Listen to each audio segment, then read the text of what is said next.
You're listening to the Black to Business podcast, an educational podcast providing Black entrepreneurs with the tools and resources to start and grow their businesses. We chat with vetted Black entrepreneurs, thought leaders, and business owners as they provide tips and resources to help take your business to the next level. I'm your host, Monique T. Marshall. So Frederick, thank you so much for joining the Black to Business podcast. I'm so excited to have you on the show. Thank you for having me. Of course. So I like to start off with each guest, just if you could, for the ones who don't yet know about you, if you could just describe your background, who you are, and what it is that you do in your business. Sure. My name is Frederick Hutson. I'm the CEO and founder of Pigeonly, and what Pigeonly is a platform that makes it easy for people to search, find, and communicate with their loved ones in prison. I started the company out of my own personal experience. I served close to 5 years in federal prison for distribution of marijuana. And it was just during that time I saw there was this huge population of people that no one's paying attention to. And we decided when I got out to go ahead and start and build a company. Yeah. Thank you for sharing that part of your story. I think it's very interesting, the background that you have and to have such a successful company. So I definitely want to dive a little bit more into that. So when you were graduating high school, what was that like right after high school? Did you go to college, or what projects did you work on, or how was that for you? Yeah, I've always been very entrepreneurial. Even in high school, I was always the kid that your mother would tell you not to hang out with, because I was always just getting in trouble and just doing the most. And then on the other side, I was just always seeing opportunity in just about everything I looked at. And that's been a gift and my curse. And just growing up, from being in the streets and selling drugs, or doing a lawn service, or starting a car wash, I was just always looking at different avenues to make money and to exercise my entrepreneurial drive. And that's what it was. And then after high school, I didn't go to college. One of the most successful people in my family, my uncle, was in the military. So he planted the bug in my ear to go into the military, particularly the Air Force. I signed up and went to the Air Force and ended up getting a job as an electrician on the F-16 aircraft. So I always was somewhat technical, or technical things just came easy to me. And that was my job for a few years, up until the Air Force started downsizing, and I applied to get out early, and I was able to manage to get an honorable discharge. Right around the same time, I was moving marijuana from Mexico through Las Vegas, from Las Vegas to Florida. So that's a whole other story. But we can get into that as well if you want. Oh, wow. Yes, definitely. So you shared, like, just being very transparent, you shared this portion of your journey. And so if you could just talk a little bit about, while your time while you were incarcerated. Now, was this Pigeonly something you were thinking about while you were incarcerated, or was it like after the fact? No, it was actually while I was there, and it was really just a pain point that I had. It was just always difficult and expensive to stay in touch. And I knew that technology was at more than a place to fix that. But no one had really built or designed anything to work for this demographic. In a lot of cases, it's just a forgotten about group of people. And it's not only including, the 2.3 inmates who are actually currently serving time in prison, which is still a lot.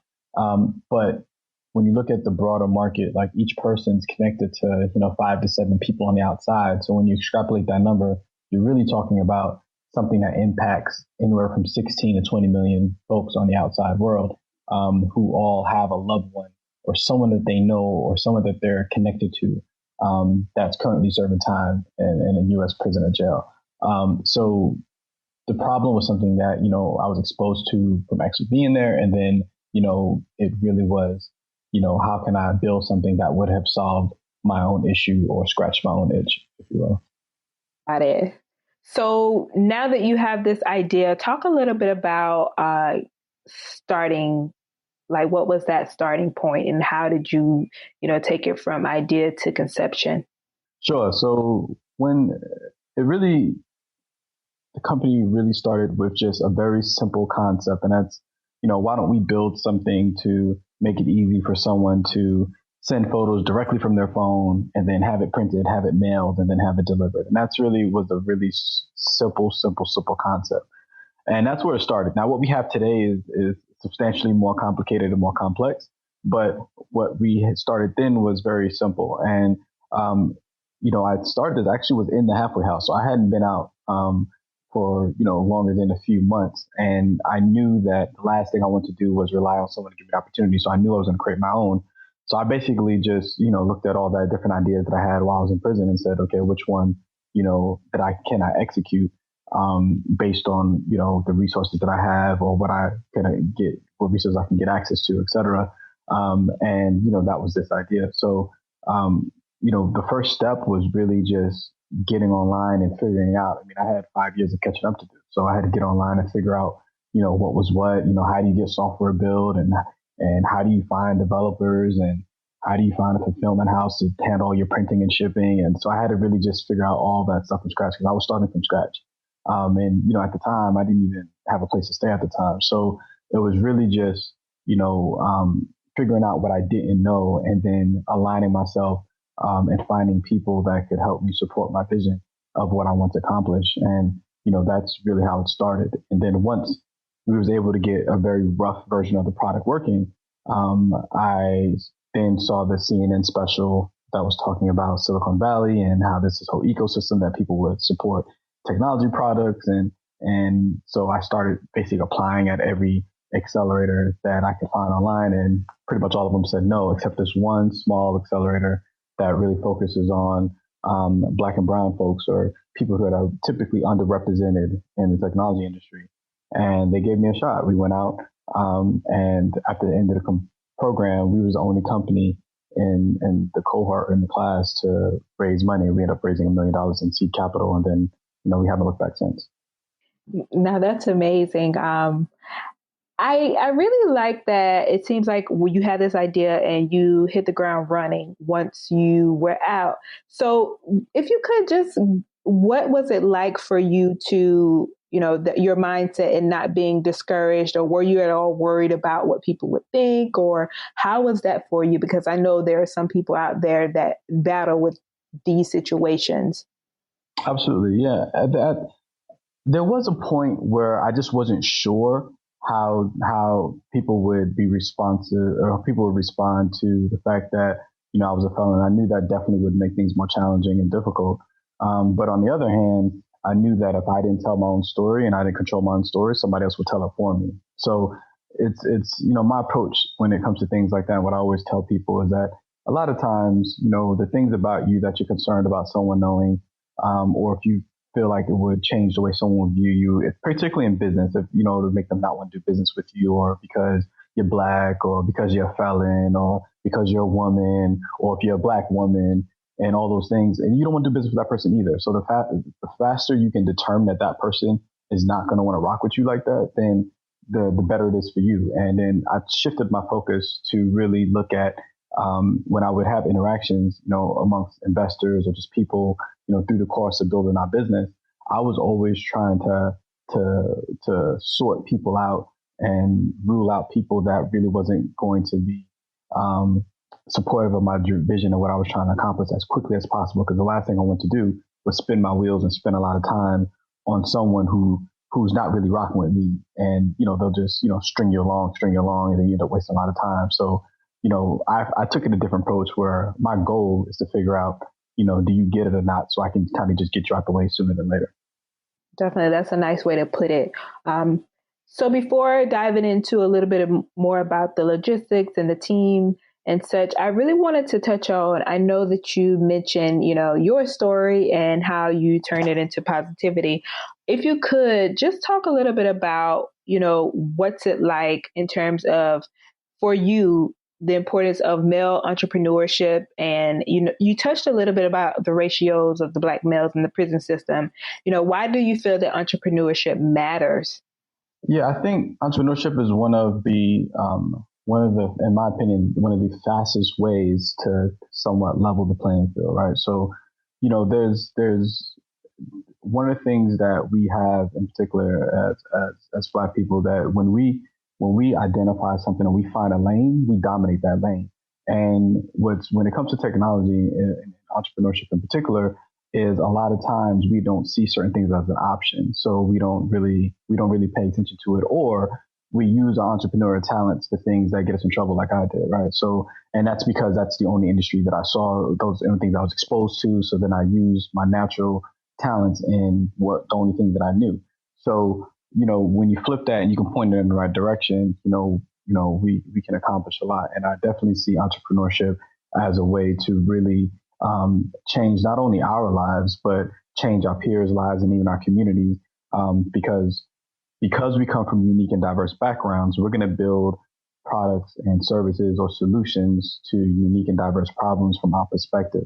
And we don't necessarily have to follow what everyone else is doing and try to create the Uber for this or the Snapchat for that.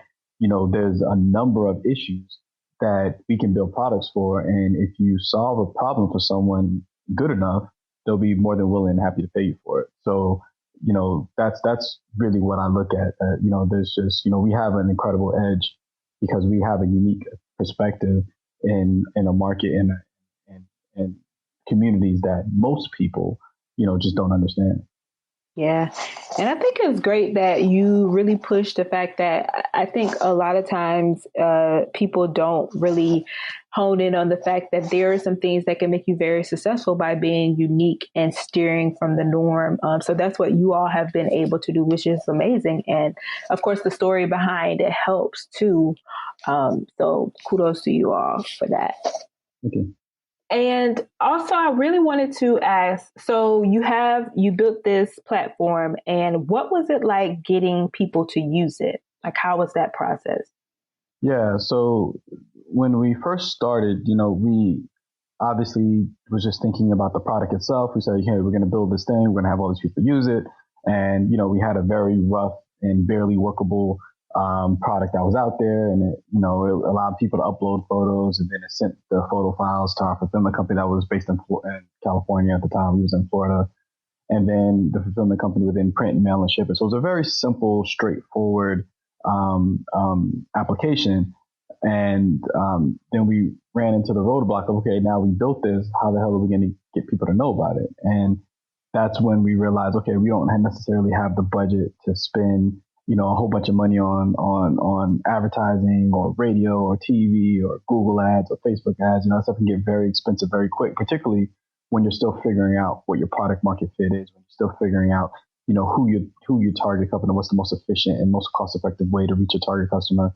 Those things can get really, really expensive. So what we ended up doing was, because also I understood how the system worked, I realized that, there's tons of public records that if you can organize it and pull it all together, it could clearly tell you, who's in prison, when they're going to get out, how long they're going to be there for, what is their age, what is their race, what is their sex, etc.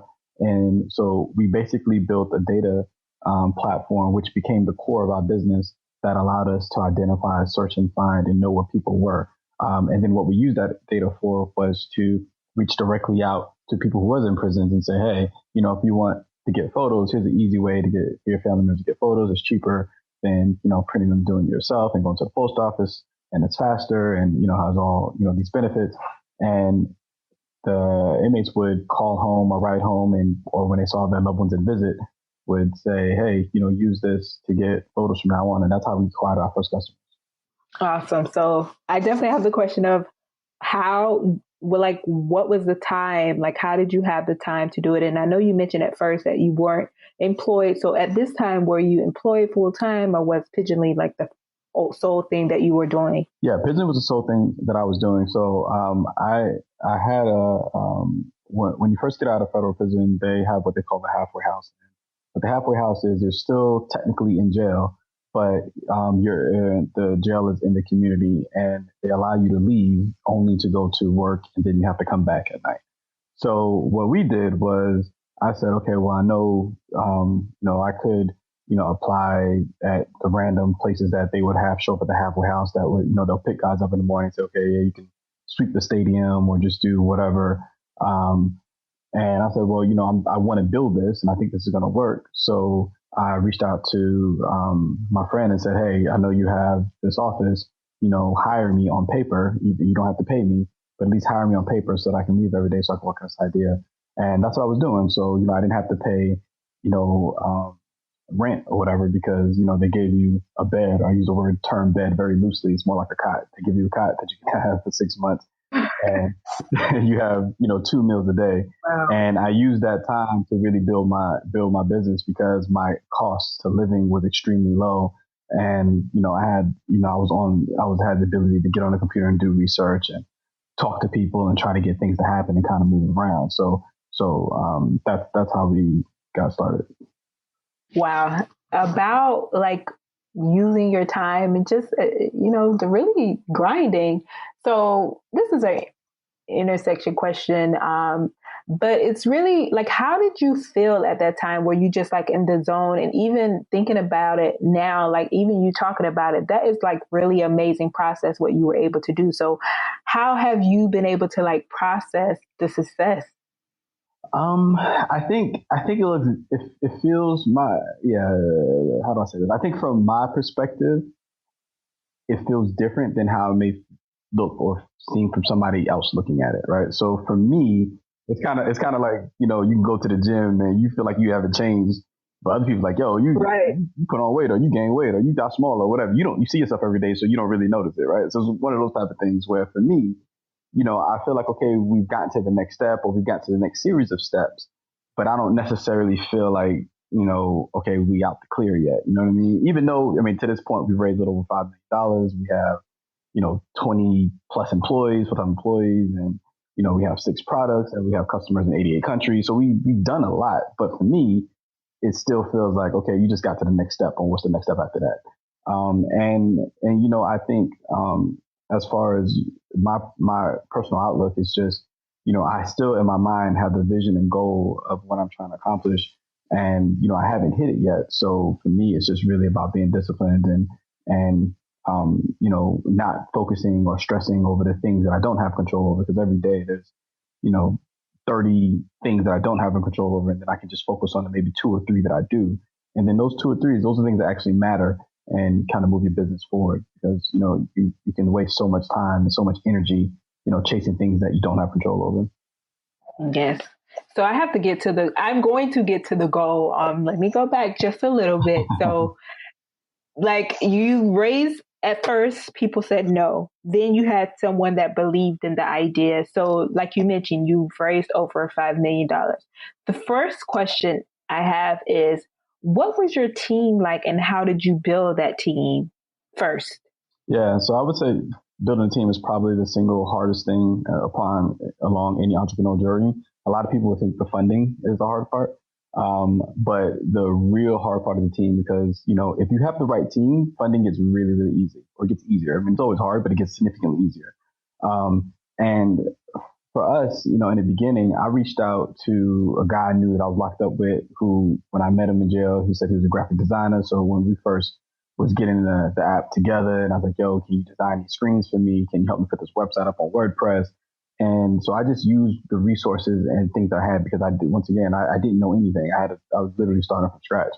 And then I got with my co-founder, who I had known when I was in the military. We had remained good friends. We had knew each other. And that was just really that person to help support in the vision. So, that's what the core team was. It was 3 of us. And then, I would go on freelancer.com and post, hey, I'm looking for an engineer to do this. And I'll explain what I'm doing. And I get a bunch of bids from people overseas and $200 for this and $300 for that. And I just would do that over the span of, 12, 18 months until we actually had something that was tangible. And that's really what our process was. And once we had something that was tangible, our focus was really how do we get to customers? How do we get to revenue? Because we had to eat, right? So we didn't have the luxury of, having investors' money to rely on any of that because we didn't have anything. Everything we had at that time was bootstrapped and money that we raised and, from the people around us and friends and family, things like that.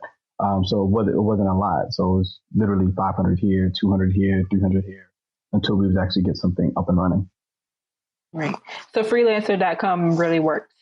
First question. It works. It's extremely hard though. I feel like it was a fluke for me because it's really hard to actually get what you want. But I will say this: right. If you spend the time before you hire someone on there to really outline what you're building in extensive detail, And what I mean by that is not only outlining how you want things to work, but even spending the time to design the screens. It's really hard for somebody on there to fuck it up. So, what we would do is we would design the whole screen. It wouldn't be functional, but we would have every single screen, every single button, and we would have an order of what you should see when different things happen. And then all they had to do is apply the code so that it would flow and work exactly how we designed it on the screens. So that's how we was able to manage, working with an outsourcer that may not be a part of your team, or maybe just cheap help that, they're not vested in trying to get to the next project as quickly as possible. So that helps manage it a little bit. Amazing. So you are basically, taking the time. And I think that's important, like just taking the time when you're hiring anyone to create those processes, because it makes it easier eventually. So that's amazing. And you mentioned, you all having to eat and making revenue. So if you could talk a little bit about the process and what are some ways that you all generate revenue and how is that for you? Yeah, so our business model is a subscription, and we provide basically there's three options. A customer can choose, any two products that we offer. Because we have 6 products today. We have the phone product, which helps people save money on expensive prison phone calls. It cuts, prison phone calls are extremely expensive, so this cuts the cost, by 50, sometimes as much as 80%. And then we have 5 other fulfillment-based products, which basically allows people to send greeting cards, postcards, letters, photos, etc., from their cell phone, tablet, computer. And basically, after doing all the testing and figuring out what our customers actually wanted, how they actually wanted to use the product, how often did they stay in touch with their loved one, etc., we basically develop a subscription model where the customer can pick and choose which products they want to be a part of the subscription. They can kind of build their plan, if you will. And then they pay that one amount, and then they can use the product unlimited. They can send as many photos as they want, as many letters as they want, use as many phone minutes as they want. So we just really did it to be simple. And a big thing for us is to always be super cost effective. So for example, the lowest plan starts at $4.99 a month, and then it goes up to the most expensive plan is $20 a month. So our goal is really to be impactful, and then do good and doing well at the same time. Definitely. Now, who's paying these costs? Are these the people who are incarcerated, or are these family members? Gotcha. All right. So, what did you have anyone that, when you were able to start your business, kind of mentored you or influenced you in some way? Yeah. So when I first started, actually while I was in prison, the cool thing about federal prison is that you're going to come across a lot of white collar guys, either guys who are on Wall Street or lawyers or doing inside trading and stuff like that. And those are the kind of people that you come across. So I actually learned a lot in prison.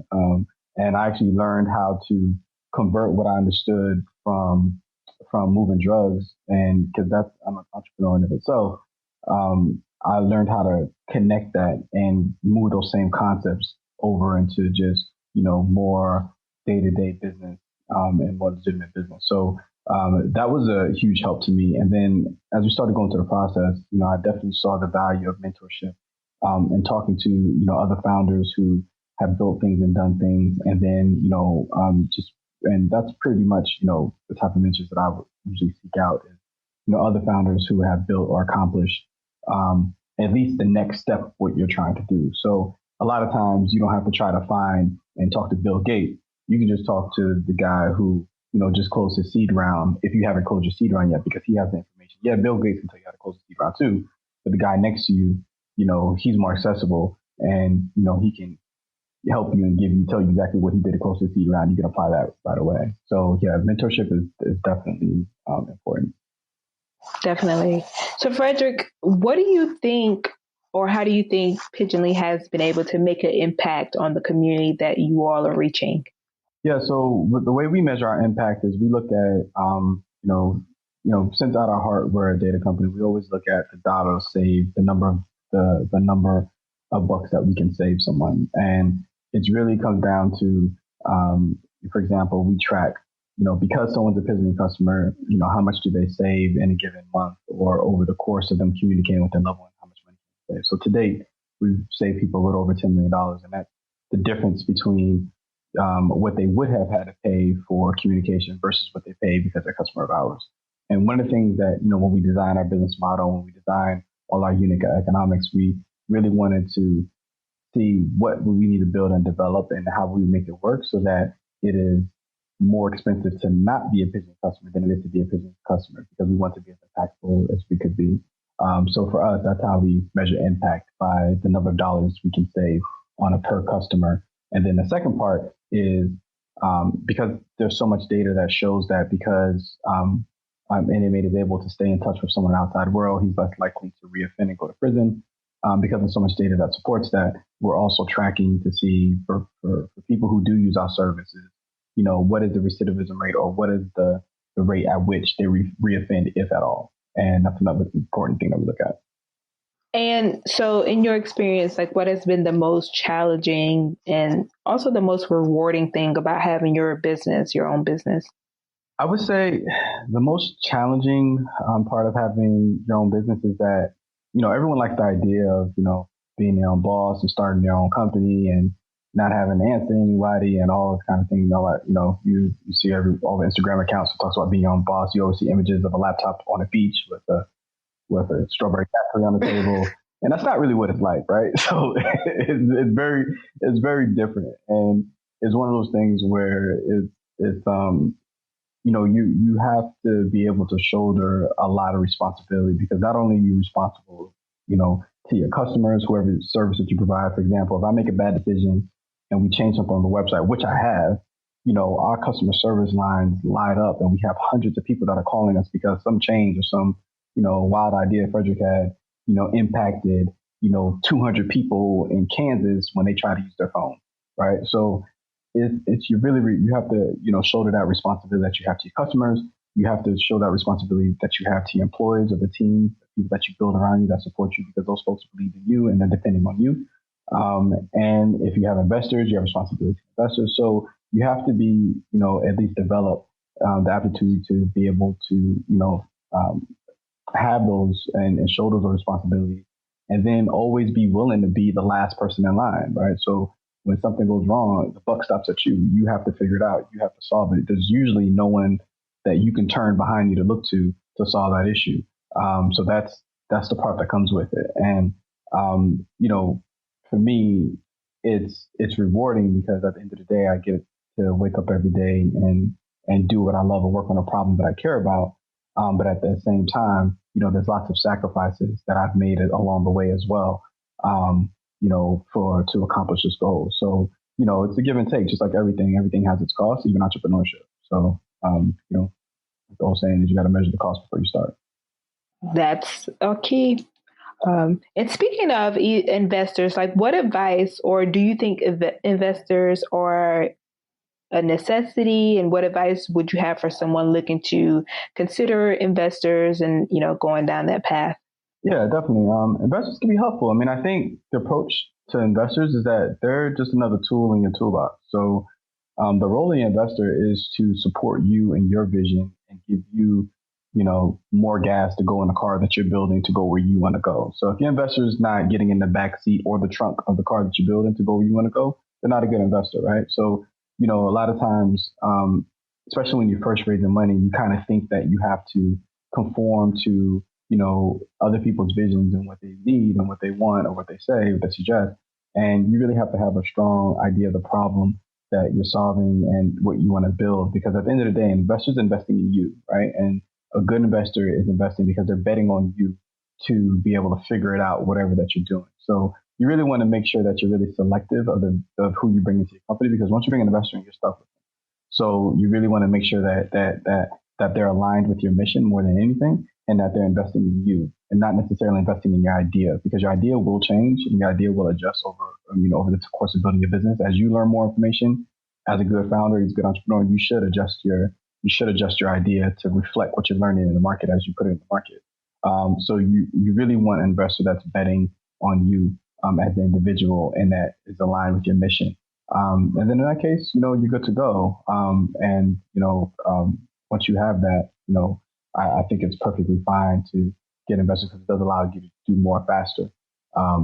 And as far as tips to get an investor, I would say focus on building the business. Don't focus on finding investors. Focus on finding investors. It's extremely hard. If you focus on building investors, focus on building your business, you're going to attract investors. Good advice. Good advice. And so you've been surrounded by, and your team, your initial team was especially Black males. So when I think about entrepreneurship and the representation of Black males in entrepreneurship, I see that there is growth, but what would you say, or what are your thoughts on the current representation of Black males in entrepreneurship? Yeah, it's still not many of us. I mean, I know pretty much all of them, right? So that tells you something. It's not Right. Same circles. I see the same yeah, people. yeah, exactly. So, but it's not many of us. However, I will say that it's rapidly changing. It is rapidly changing because when we would be in a room before, it would just be us. 4 years ago, 5 years ago, 3 years ago, just be us. Now, I'm seeing okay, yes, it was another homie over there across the way, and there's more of us now. So I think it's definitely rapidly changing. I think other people, particularly in the technology industry, because that's what I'm most affiliated with and most involved in.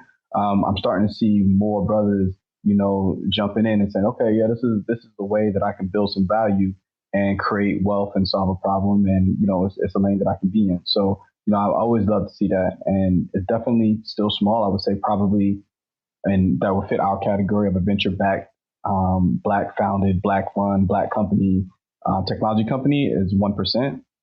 So it's still around that same amount. So it's still a small number. However, the few of us that are here, we all support each other, right? So, we're always, making introductions or, making sure, if I come across someone that I think would be good for your business, I'm always making an introduction, make sure y'all meet. And that's that we really take care of each other. And I'm really happy to see that in the community, and that's the approach. And everyone just wants everyone to win. So it's still small, but it is changing. It is growing. Definitely. And speaking of changing and growing, so what advice would you have to someone, specifically a Black male, who's a little nervous or even considering jumping into the entrepreneur journey? Like, what advice would you have for them? Yeah, first thing is jump. I mean, you will get a lot of shit wrong, and that's okay.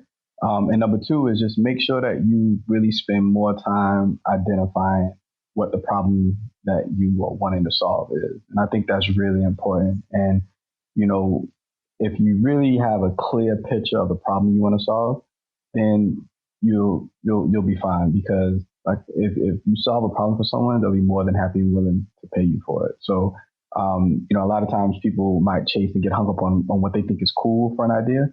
And then the idea is not really solving a problem. At the end of the day, the market is very brutal and the market is very honest. And if you go out there talking about something that's just cool and fun, they might pick it up and play with it for a little while, but then they're going to put it down and you'll be back at square one. So you really want to build something that creates value and solves a real problem for people. And I think if we focus our attention to, do that, there's no shortage of problems that you can solve that's around you. You don't necessarily have to look across the street. There's problems right in your own community that you can deal with.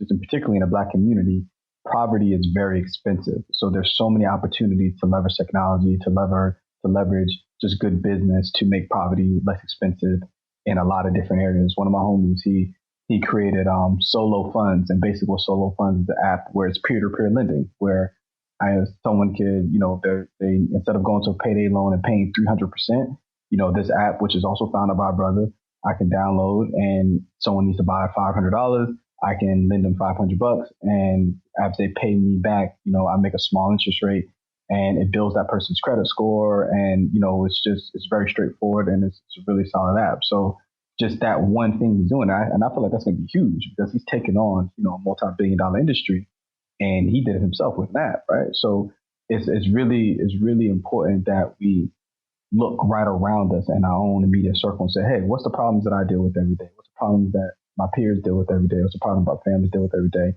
And what can I build to fix that? And that's your $1 million idea.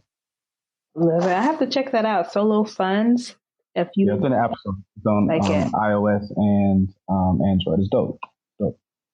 Yeah. See the plug, supporting the plug in each other. I love it. So important. So important. So before I move into the fire round, I really want to ask you, Frederick, what does it mean for you to be a Black man in business?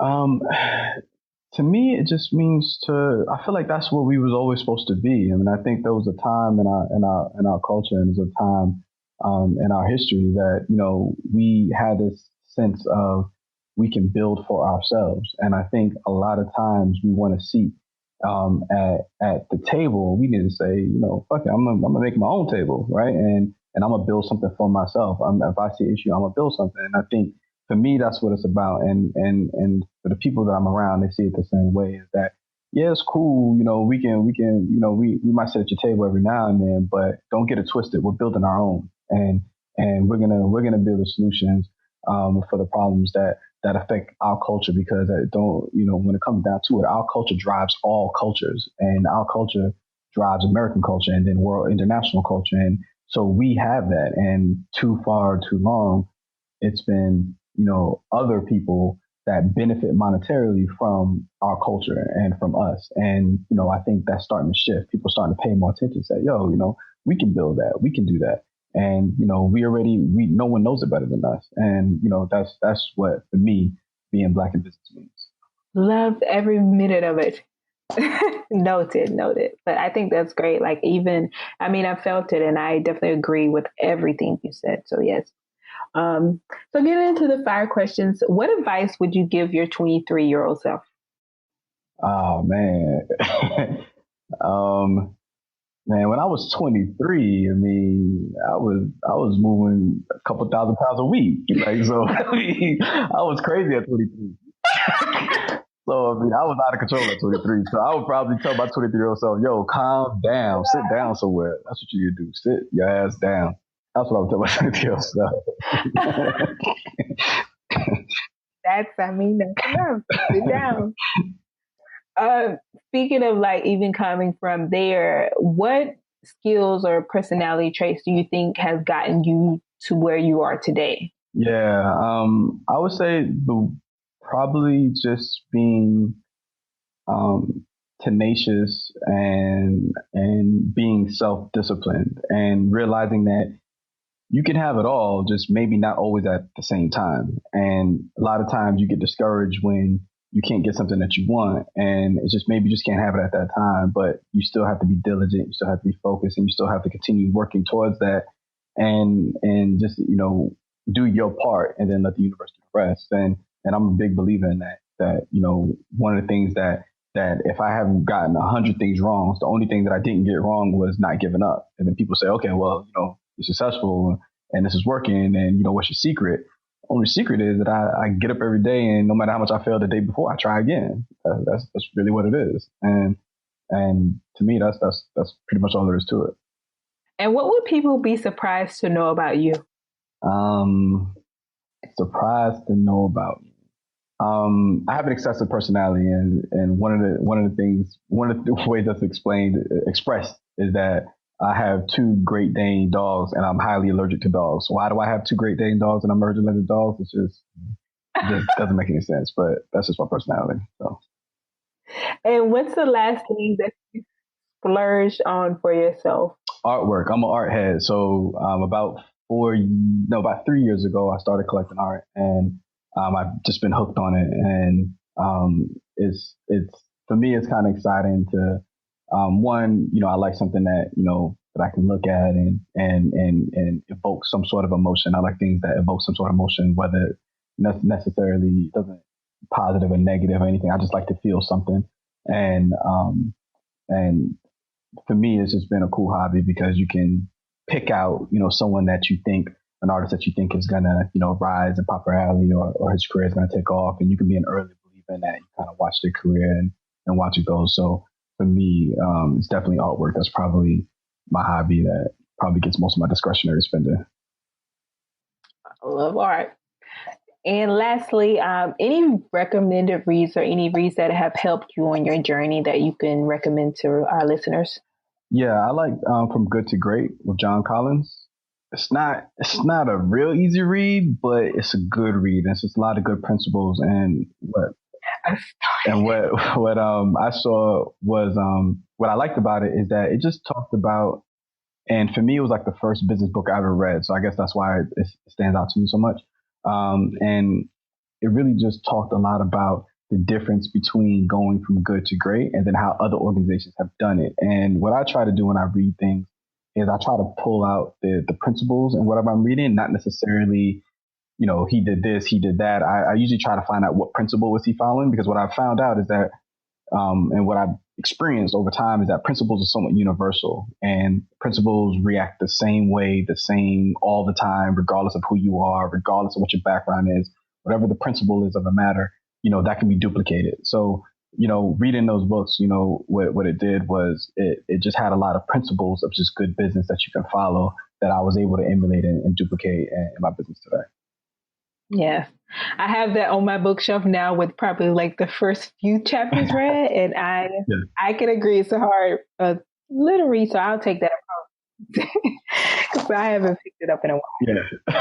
So Frederick, it has been a pleasure having you on the show. I really want to if you could just share with us, how can people find you, connect with you, and support what you're doing?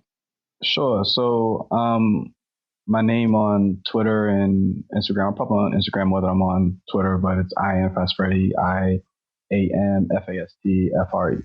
And then everywhere else is just my name, Frederick Hutson, on like LinkedIn or Facebook. And yeah, people can feel free to reach out and they can hit me up or email me. My email is Frederick@pigeon.ly. And, I'm always down to share information, and if I know somebody that you should know, like we really serious about that. So it's really big on making sure that when one of us get in, we all get in, and make sure the access is really for everyone, not just for one. So definitely. And anything upcoming that people should know about to support? Yeah, we're working on a data product, which is we're basically just expanding what we did before. With data, and basically just our goal is to really organize all the criminal justice data so that other people can build innovative products like ours that really help move the industry towards reform and make the criminal justice system more equitable and accountable, and for lack of a better term, fair. And so, we're really excited about that. So, people can go on our website, they can check it out, read about it, and hit us up, give us their thoughts, feedback. We still a little ways out before we launch it, but it's just something that we're excited about. Definitely. So we really appreciate you for coming on the show. I enjoyed, and I'm sure the ones who are listening are going to enjoy. And just thank you so much for sharing your journey. And we're really excited about what's next. So keep us posted. Thank you.